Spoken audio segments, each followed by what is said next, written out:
చెప్పినట్టు లోబడి చేయాలి. అదింటే సగం చెత్త పోతుంది. నాది చెట్టు లేకుండా ఏడుచుకుంటూ తిరుగుతుంటా. సంతానం లేకపోయి ఇచ్చే దేవుడు కానీ మళ్ళీ ఈ బాధ కాబట్టి 10 మందితోటి 10 మాటలు పడుతుంది. వికారం అవుతుంది అని మొన్న నిన్న రాత్రి తిని పండుకున్నాక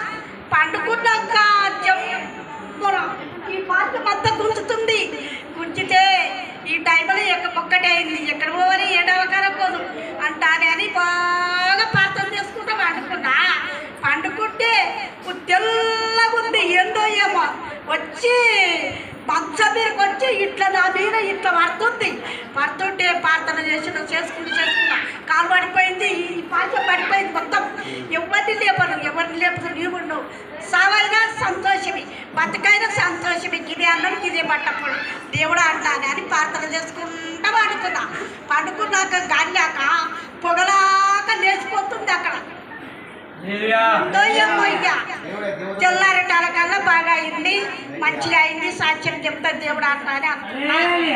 నాకు మనమడు మంచిగా చేయని ఒక భాగం ఆయన జీతం ఒక భాగం దేవుడికి ఇస్తా.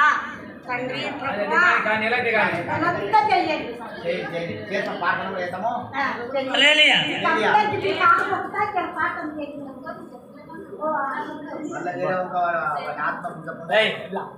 సాక్ష్యాలు తర్వాత చెప్తారు కానీ మరలా పాలు పెంచుకున్నామండి.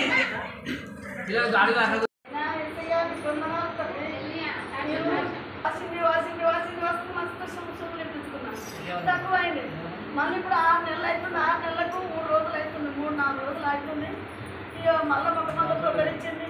ముద్రిస్తే అట్లా భయపడి చూడు తీసుకుంటుంటే మళ్ళీ ఏమైంది. ఒకటి మాకు ఉన్నది మాకు పేరంతా ఒకటే తిండి అంటే నిద్ర లేదు తిన్నాను కదా. గింత తప్పడాకుందామంటే ఇదే కొడుకులు నేను నచ్చిపోతుందండి.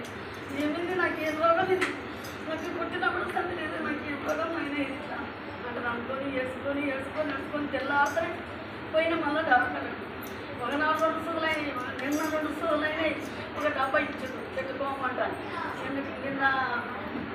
నిన్న పొద్దుగాల పెట్టుకున్నా తీసుకొని వచ్చి మళ్ళా నాత్ర కింద ఏది లేదు. ఇక నాత్ర మంచిగా నిద్రపోయిన తెల్లబడు అందుకే మా తిండి సబ్బు పెట్టుకొని స్నానం చేసుకున్నా. ఇప్పుడైతే నా ఆరోగ్యం మంచిగా ఉండదు. ఏం లేదు, ముఖం కూడా సబ్బిగా అవుతున్నది. ఇప్పటికైతే ఏం లేదు తండ్రి. ఇక ఏమన్నా చేయి, నీ దయా నేనేం చేస్తాను. ఇక నన్ను అయితే ఏం చేయి. మొన్న ప్రార్థనకు వచ్చి ప్రార్థన చేస్తుంటే మా బిడ్డకు కల వచ్చిందంట. కల వచ్చి అప్పుడప్పుడే పొడిచిపు నడుస్తున్నది. అందుకనే మా నిద్రపోయినట్టు చేసి తప్పన కలబడిందంట. నా నిన్న చచ్చిపోయినంత కలబడిందంట. నేను చచ్చిపోయిన వచ్చింది నేను ఇదవుతున్నావు పాపం మా మీద కిష్టం స్థితికి ఇష్టం స్థితికి కలబడింది నాకంటే నాకు చెప్తే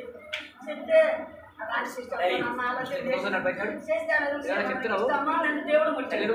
ఏం పర్లేదు, ఇంకేమి కాదు అన్నారు. నా సాక్ష్యం ఇది.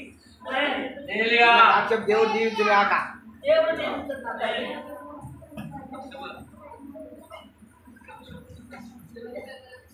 అంటే సరేలే అంటాడన్న అంటే మొన్న శుక్రవారం నాడు కార్లో దొరుకుని పోయిండు 60 సంవత్సరాలకి. సంబంధం పిల్ల కూడా మంచిగా ఉండదు. వాళ్ళిద్దరి అన్నదమ్ములు, ఒక చెల్లెలు అన్న, వాళ్ళకి మంచి సంబంధం కుదిరింది, మంచిగా ఉండదు. ఈ చామడ వెళ్ళినాక పెళ్ళిళ్ళు ఉన్నాయంట, మంచిగా ఉండదు అమ్మ అంటారు అన్నారు. వాళ్ళు కూడా దేవుడు నమ్ముకున్నారు. మంచి సంబంధం దొరికింది. మీరందరి పాత్ర చేతికి వస్తలేడు, మీరందరూ ప్రార్థన చేయండి. అన్నిటికీ కార్యం చేస్తారు కానీ మరి నాకెందుకో దేవుడు